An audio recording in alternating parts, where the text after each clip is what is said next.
Assalamu alaikum. Hello friends, how are you? Welcome back to my new video.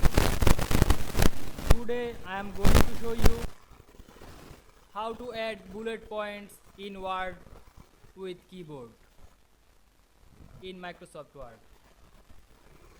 Let's get started. At first we have to open a Word document.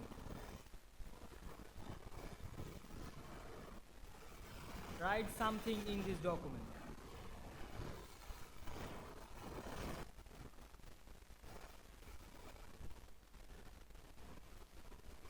Now select the all text, press Ctrl A on your keyboard. Then click Alter on your keyboard, then press H, then press U, then select a bullets, press on your keyboard left arrow or right arrow.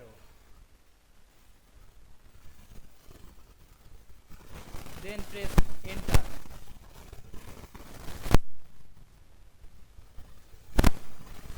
I hope you enjoyed this video. Please like, comment, share and subscribe my YouTube channel. Thanks for watching.